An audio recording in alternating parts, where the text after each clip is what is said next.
మాట్లాడాల్సిందిగా కోరుకుంటున్నాం. శ్రీరామ రామ రామేతి రమే రామే మనోరమే సహస్రనామ తత్తుల్యం రామనామవరాననే.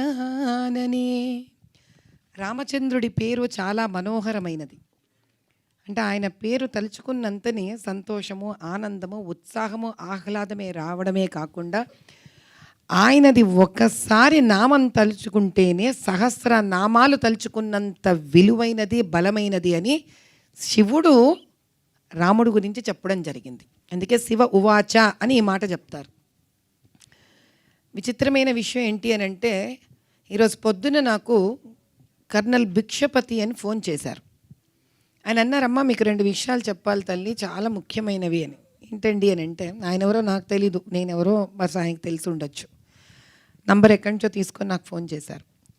కాశ్మీర్లో అంట వీళ్ళు ఆర్మీ మిలిటరీ ఫోర్సెస్ ఉన్నప్పుడు రాళ్ళు ఇసిరేవాళ్ళంట. అప్పుడు వాళ్ళకి ఏం చేశారంటే, ముఖాల మీద విసురుతుంటే ఫేస్ షీల్డ్స్ ఇచ్చారంట. ఫేస్ షీల్డ్స్ ఇచ్చారు కదా అని వీళ్ళు ఏం చేసేవాళ్ళు, అక్కడ ఉండేవాళ్ళు మోకాళ్ళ మీద రాళ్ళు ఇసిరేవాళ్ళంట. అప్పుడు వాళ్ళకు ప్యాడ్స్ ఇచ్చారంట మోకాళ్ళకి. మోదీ గారు ఎప్పుడైతే ఆర్టికల్ 370 ఎత్తేసారో రాళ్ళు వేసేవాళ్ళు లేరంట, 2 స్టోర్ రూమ్కి వెళ్ళిపోయాయంట. అంతకన్నా చాలా పెద్ద విషయం ఉంది. ఇది వరకు వాళ్ళకి అక్కడ 96 బెటాలియన్లో వాళ్ళకుండే హాస్పిటల్లో రోజుకి కిలోల బుల్లెట్స్ వీళ్ళు మన ఆర్మీ వాళ్ళు పాప వచ్చేవాళ్ళు, వాళ్ళకి తీస్తూ ఉండేవాళ్ళు. ఈరోజు అక్కడ డాక్టర్స్కి వర్క్ షట్ డౌన్ అయిపోయి వాళ్ళని ఇంకొక చోట రీహాబిలిటేషన్ సెంటర్స్కి పంపించేశారంట. అంటే ఒక